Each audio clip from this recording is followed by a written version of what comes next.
ओम नमः सिद्धेभ्यः। नमो अरिहन्ताणं नमो सिद्धाणं नमो आयर्याणं नमो उवज्झायाणं नमो लोये सव्वसाहूनम्।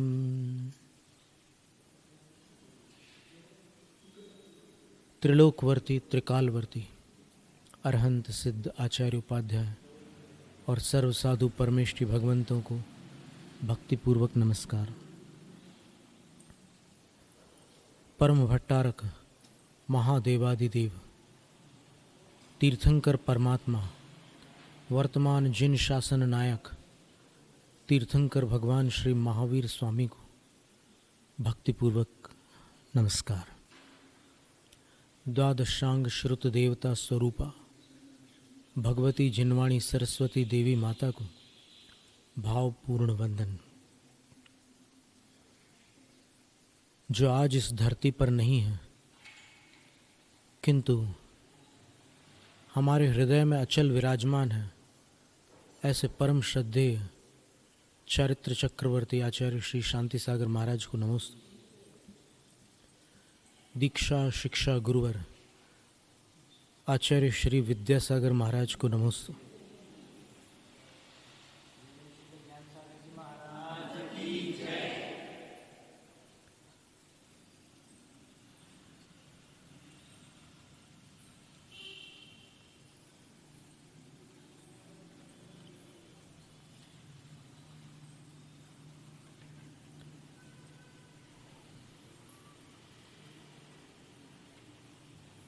कॉलेज में पढ़ते समय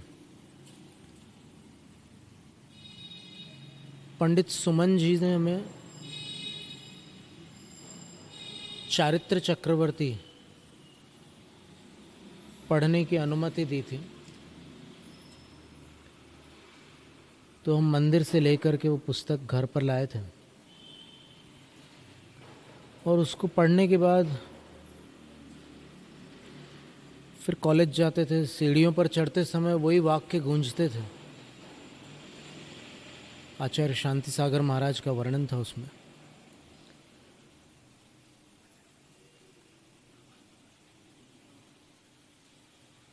इस काल में, इस वैज्ञानिक युग में, इस भागा दौड़ी वाले जीवन में, जहाँ पैसा और सम्मान ही ऐसे योगी की जीवनी पढ़कर अचंभा हुआ, आश्चर्य हुआ।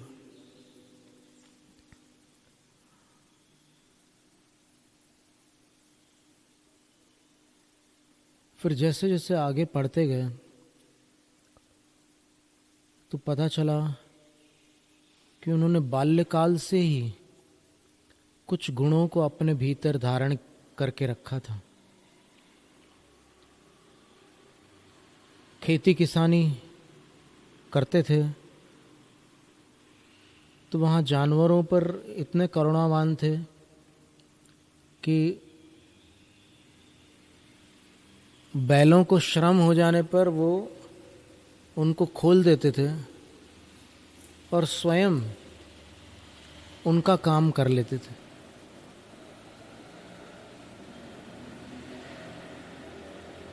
तो ऐसी सब बातें पढ़ते गए क्या होता है कि अनुकरण करने से महानता नहीं आती, महानता अंदर से आती है।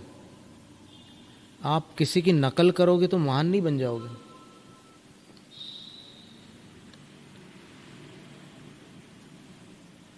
तो हमने ये देखा कि उनका अंतःकरण कैसा था।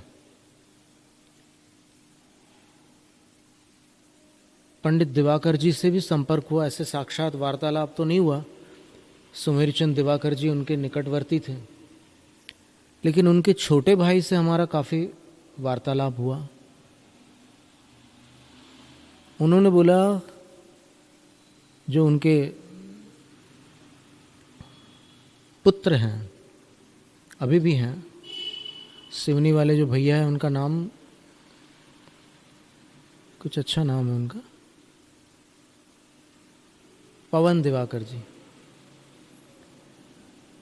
उन्होंने बोला कि वो लोग सब दादाजी बोलते थे सुमेरचंद दिवाकर जी को। बोले हम सब को, पूरे कुटुंबियों को दादाजी के वचन प्रमाण है। तो ये प्रश्न उठना स्वाभाविक है कि दादाजी को किन के वचन प्रमाण है। बोले दादाजी को इनके वचन प्रमाण है, आचार्य शांति सागर महाराज जी के। आचार्य शांति सागर महाराज जी को किन के वचन प्रमाण है? बोले उनको महावीर भगवान के वचन प्रमाण है। इसलिए ऐसा संबंध है, महावीर स्वामी, आचार्य शांति सागर महाराज, पंडित सुमेरचंद दिवाकर और उनका परिवार। और आचार्य शांति सागर महाराज जी ने एक वाक्य ऐसा बोला था कि अगर बच्चा भी मुझे आगम दिखाएगा तो मैं अपनी धारणा सुधार लूँगा। मैं उसको बच्चा समझकर उसकी बात अमान्य नहीं करूँगा। वो अगर आगम दिखाएगा तो मैं आगम को स्वीकार करूँगा। पंडित मनोहर लाल शाह की एक घटना है। देखो, एक बहुत बड़ी बात है कि आचार्य शांति सागर महाराज के जीवन में जितने भी विद्वान उनके साथ जुड़े थे, वो विद्वान उनकी तपस्या से प्रभावित होकर नहीं जुड़े थे। जितने भक्त जुड़े थे वो उनकी तपस्या से प्रभावित होकर के जुड़े थे। विद्वान लोग उनके ज्ञान की परीक्षा लेकर के जुड़े थे। दिवाकर जी का शास्त्रार्थ हुआ था, वो वैसे ही भक्त नहीं बन गए थे, उन्होंने आचार्य श्री से शास्त्रार्थ किया था। पंडित मक्खनलाल मार्तंड, वो भी आंख बंद करके भक्त नहीं बन गए थे, उन्होंने भी बहुत कुछ परखा था, फिर वो आचार्य शांति सागर जी के भक्त बने थे। पंडित मनोहर लाल शाह इंदौर में रहते थे, कालानी नगर उनका निवास था। उन्होंने शास्त्रों में से कुछ प्रमाणों का संग्रह किया और संग्रह करके आचार्य श्री को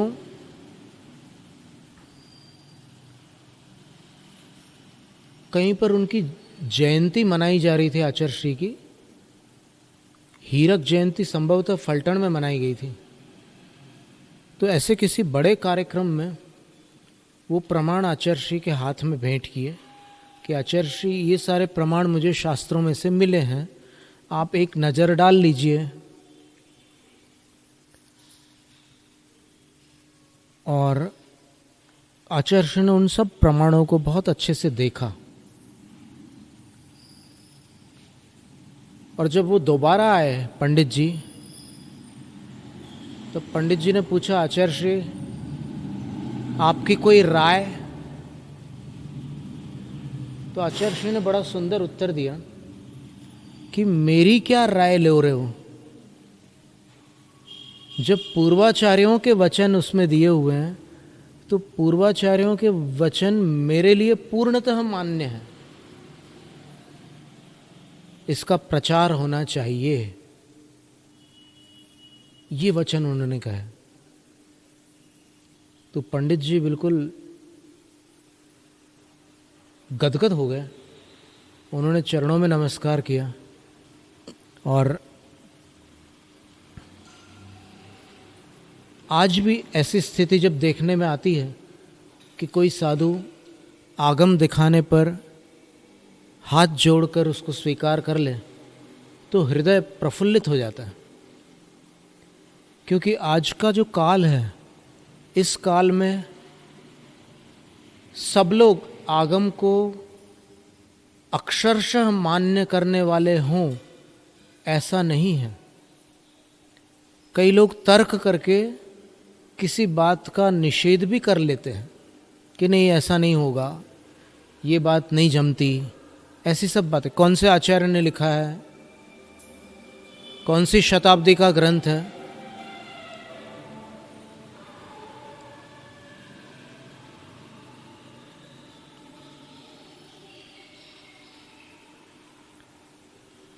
ये तो ज्ञान की बात हुई, और आचार्य महाराज के अंतिम उपदेश में ऐसी बहुत सारी ज्ञान की बात है। उस अंतिम उपदेश को समझने के लिए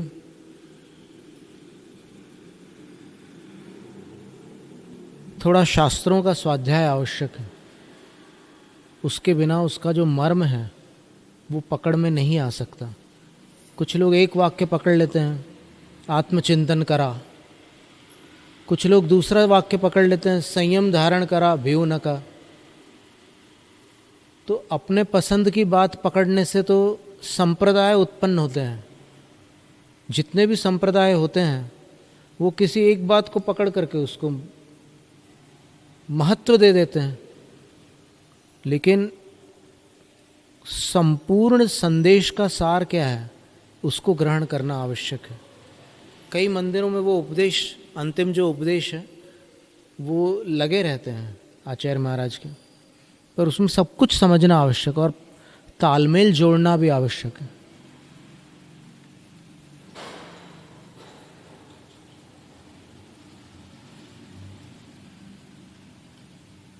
प्रारंभ में आचार्य महाराज ने, आपने कभी देखा है वो उपदेश? ऐसे सामने आ जाता तो अच्छा रहता ना।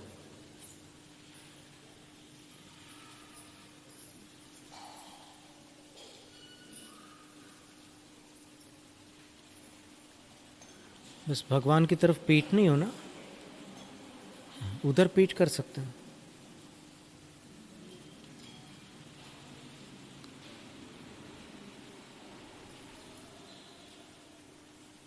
तो हम क्या बता रहे थे? हाँ, उस उपदेश के प्रारंभ में आचार्य महाराज ने केवल नमस्कार किए हैं। आप देखना, ओम सिद्धाय नमः, 2400 तीर्थंकराय नमः, ऐसे सब जगह नमः नमः नमः बोला उन्होंने, जयकार नहीं लगाया उन्होंने। अब ये जयकार की परिपाटी फिर बाद में कहीं से आई होगी, तो जयकार से बड़ा नमस्कार होता है। अंचेमी पूजेमी वंदामी नमनसामी, और नमनसामी में, नमस्कार में अर्चना, पूजा, वंदना, इन सब का संबंध जुड़ जाता है। अर्चना कर ली, पूजा कर ली, वंदना कर ली, और अंत में नमस्कार कर लिया।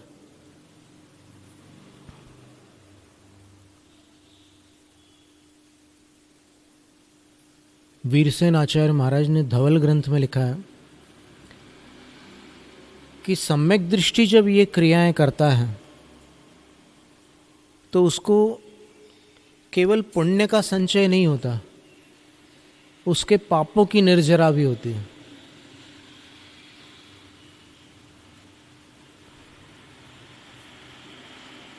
अभी दक्षिण कर्नाटक में हमारा चतुर्मास हुआ था, कारकल में। वहाँ पर एक श्रीधर भाई थे, उन्होंने प्रश्न किया कि ये पूजा भक्ति वगैरह करते हैं तो इससे तो पुण्य का आश्रय होता है, बंद होता है, और कुछ होता है क्या पूजा भक्ति करने से? तब फिर हमने उनको शास्त्र बतलाया कि पूजा भक्ति करने से केवल पुण्य का आश्रय बंद नहीं होता, किंतु कर्मों की निर्जरा भी होती है। पंडित जगन मोहन लाल शास्त्री ने आचार्य शांति सागर महाराज की 8 दिन परीक्षा ली।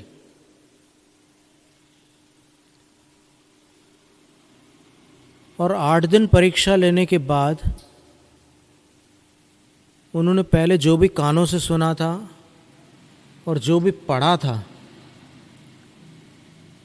उसको उन्होंने गलत माना कि लोगों ने महाराज के बारे में असत्य लिखा है कि महाराज के साथ इतनी भीड़ चलती है, गाड़ी घोड़ा चलता है, कितना परिग्रह है उनके साथ। शिखर जी की यात्रा वाली बात है, वो उस समय की घटना है ये। तो महाराज जी शिखर जी से ही लौट रहे थे, इलाहाबाद क्रॉस कर चुके थे, तब इन्होंने 8 दिन परीक्षा ली, और 8 दिन परीक्षा लेने के बाद इनको समझ में आ गया कि लोग अपनी बुद्धि के अनुसार जो समझते हैं वो बोल देते हैं, और सत्य कभी कभी अलग होता है।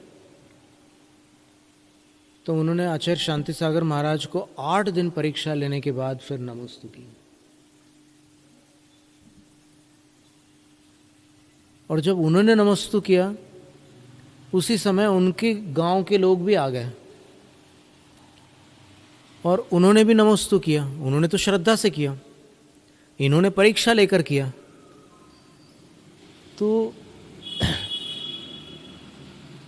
आचार्य श्री ने सबको आशीर्वाद दिया, और अचानक उन लोगों में से किसी ने पहचान लिया कि अरे पंडित जी यहाँ पर हैं। बोले, पंडित जी आप यहाँ पर हो? हम लोग तो ढूंढ ढूंढ के परेशान हो गए, आप कहाँ हो? आचार्य श्री ने बीच में बोला कि ये पंडित है। बोले, आचार्य श्री ये पूरे भारत के नामी पंडित हैं।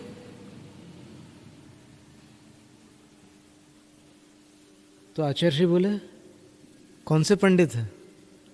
बोले, पंडित जगन मोहन लाल शास्त्री कटनी।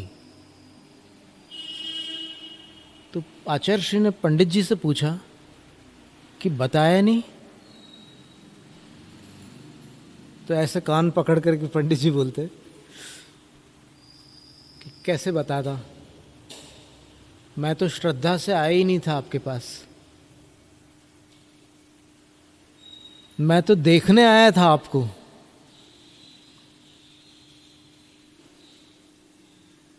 और देखने के बाद आज मैं पहली बार नमोस्तु कर रहा हूं। तो कटनी वाले जो दूसरे श्रावक थे उनकी आंख बदल गई पंडित जी की तरफ ऐसे, यानी पंडित जी अपने आप को इतना ज्ञानी समझ रहे हैं कि ऐसे गुरु की वो परीक्षा ले रहे हैं। उनको थोड़ा सा रोष आया, लेकिन आचार्य श्री ने देखो कितनी कुशलता से उस परिस्थिति को संभाला।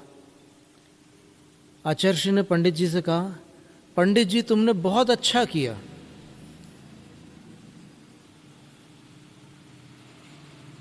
तो वो लोग आचार्य श्री की और आश्चर्य से देखने लगे कि पंडित जी ने क्या अच्छा किया, हम लोग तो समझ रहे थे कि बहुत गलत किया। गुरु की कोई परीक्षा लेता है क्या? परीक्षा तो गुरु लेते हैं। तो बोले, तुमने अच्छा किया कि मुझे परीक्षा करके नमस्कार किया। अब तुम्हें कोई भ्रमित नहीं कर सकता। तब से पंडित जगन मोहन लाल शास्त्री आचार्य श्री के प्रति समर्पित हो गए। और उनके एक मित्र थे मध्य प्रदेश के मुख्यमंत्री पंडित रविशंकर शुक्ल, फिर श्यामाचरण शुक्ल, विद्याचरण शुक्ल, ऐसे सब उनकी परंपरा चलती थी।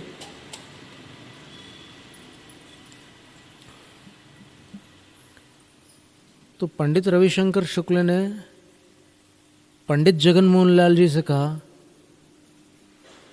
कि भाई तुम ये बताओ कि तुम्हारे गुरु जिद पर क्यों अड़ गए हैं? पंडित जी ने पूछा, कौन सी जिद पर? तो बोले, यही मंदिर प्रवेश को लेकर उन्होंने अनाज छोड़ करके रखा है।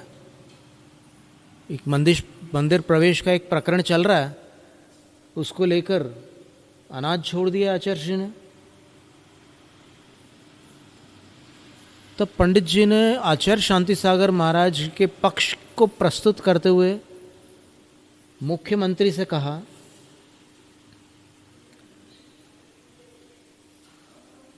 कि हमारे जिन मंदिरों में माताएं, बहनें, बेटियां निर्द्वंद्व होकर भगवान की भक्ति करती है, धर्म ध्यान करती है, अगर लोग अधिकार पूर्वक मंदिर में आने लग गए तो उनके खान पान की शुद्धि का कोई प्रतिबंध नहीं रहेगा, कोई भी आने लग जाएगा और आप जानते हो कि जो लोग अधिकार मांग रहे हैं उनका खान पान कैसा है। वो रात दिन मदिरा में डूबे रहने वाले लोग हैं, मांस का भक्षण करने वाले लोग हैं, और भी न जाने क्या क्या करने वाले लोग हैं। तो हमारे गुरु ने इसलिए इसका त्याग किया अनाज का कि सप्त व्यसनियों को भगवान के दरबार में आने की खुली छूट न मिले और वो यहाँ आकर के उपद्रव न मचाए।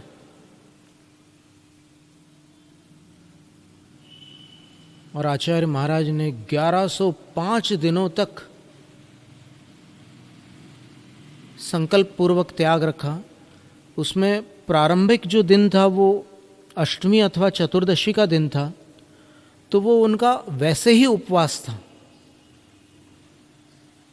तो वैसे गिनोगे उसको और मिला लोगे तो 1106 दिन तक उन्होंने अनाज का एक दाना भी नहीं ग्रहण किया।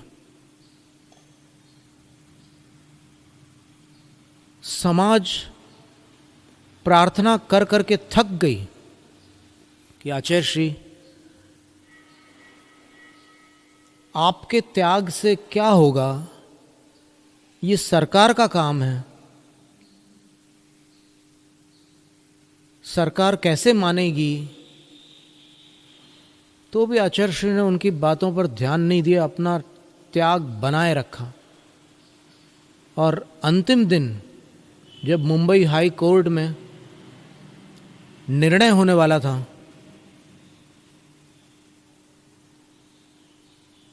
पता नहीं आचार्य श्री की तपस्या का क्या प्रभाव पड़ा। निश्चित था कि वो लोग जीतने वाले थे, लेकिन अचानक आचार्य श्री ने पूछा कि तुम लोग जैन मंदिर में प्रवेश चाहते हो, तुम जैन धर्म को मानते हो कि नहीं मानते।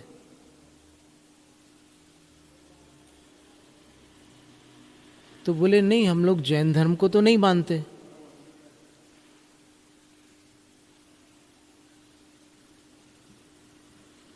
तो जज ने बोला कि जो श्रद्धालु नहीं है उसको मैं अधिकार पूर्वक प्रवेश करने का निर्णय नहीं दे सकता। और बिल्कुल ये उनका फाइनल डिसीजन था कि उनको अधिकार नहीं दिया जा सकता, और वो कलम तोड़ ही देते हैं फिर निर्णय करके।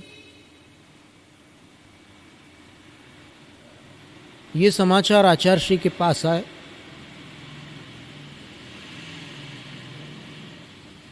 जिसने समाचार दिए उसका गला भर गया था, आंखों से आंसू टपक रहे थे कि अब आचार्य श्री अनाज लेंगे। इतना लंबा त्याग और असंभव को संभव बनाने वाला त्याग आचार्य श्री ने किया। अब वो अनाज लेंगे, पर आचार्य श्री ने बोला कि मुझे प्रमाण चाहिए। कितने महान आचार्य हैं, मुझे प्रमाण चाहिए। हो सकता है तुम सत्य कह रहे हो, मैं अविश्वास नहीं कर रहा, लेकिन प्रमाण हो अपेक्षित है। फिर जब प्रमाण मिला उनको, तब उन्होंने अनाज ग्रहण किया। हमने आचार्य शांति सागर महाराज श्री का एक कीर्तन लिखा था, उस कीर्तन में हमने ये पंक्ति जोड़ी थी।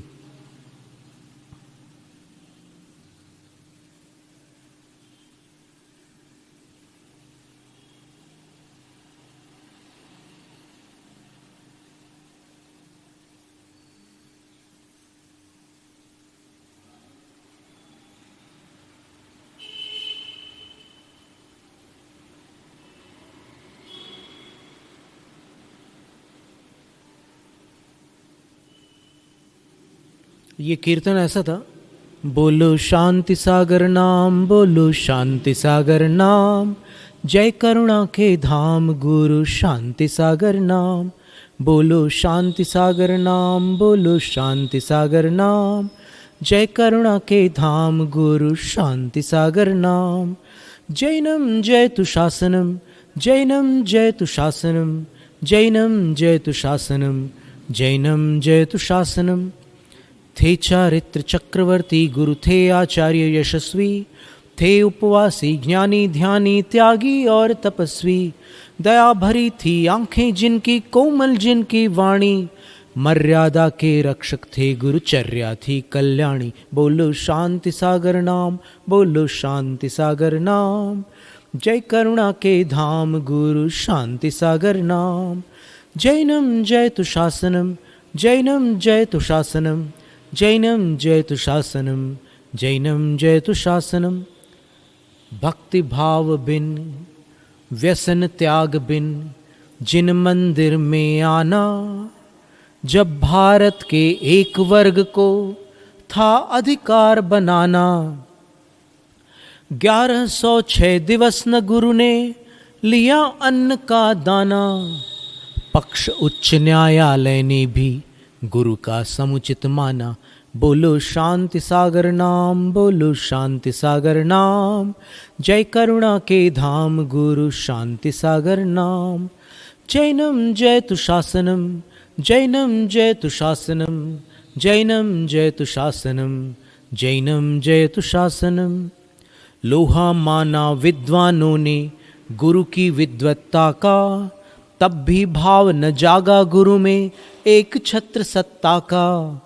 श्रीमंतों को धीमंतों को गुरु ने मार्ग दिखाया, लक्ष्मी को भी सरस्वती का आदर भाव सिखाया। बोलो शांति सागर नाम, बोलो शांति सागर नाम। जय करुणा के धाम गुरु शांति सागर नाम। ध्यान लीन होकर गुरुवर ने कष्टों पर जय पाई, प्रश्नोत्तर के समय सदा ही जिनवाणी बतलाई। सुर नर मुनि पशु पंछी तक को शांत मूर्ति गुरु भाते, सर्प लिपट जाते काया से शेर निकट आ जाते। बोलो शांति सागर नाम, बोलो शांति सागर नाम। जय करुणा के धाम गुरु शांति सागर नाम। ज्ञान और संयम ही बांटा पर न बने अभिमानी, मैं तो छोटा सा योगी हूँ कहते थे वे ध्यानी। चारित्र चक्रवर्ती में लिखा है कि 3 कम 9 करोड़ मुनियों में मेरा आखिरी स्थान है।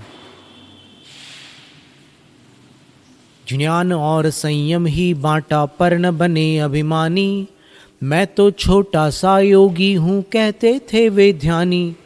कभी किसी का दिल न दुखाया रहे अभय के दानी, कौन मिलेगा अब उन जैसा अडिग अटल चट्टानी। बोलो शांति सागर नाम, बोलो शांति सागर नाम।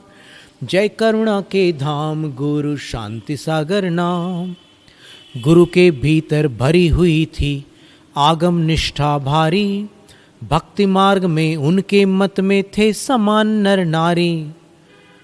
धवला जी को ताम्रपत्र पर गुरुवर ने लिखवाया, जिनवाणी की रक्षा का यह सुंदर कदम उठाया। बोलो शांति सागर नाम, बोलो शांति सागर नाम। जय करुणा के धाम गुरु शांति सागर नाम। ज्ञान क्रिया का संगम गुरु ने सबको स्पष्ट बताया, अंतिम दिन तक नवन देखना ज्ञानी गुरु को भाया।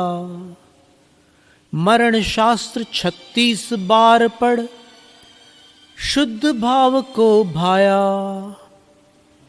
मरण शास्त्र 36 बार पढ़ शुद्ध भाव को भाया। कर समाधि 36 दिनों में जीवन धन्य बनाया। बोलो शांति सागर नाम, बोलो शांति सागर नाम। जय करुणा के धाम गुरु शांति सागर नाम। जैनम जयतु शासनम, जैनम जयतु शासनम, जैनम जयतु शासनम, जैनम जयतु शासनम, जैनम जयतु शासनम, जैनम जयतु शासनम। जैनम जयतु शासनम।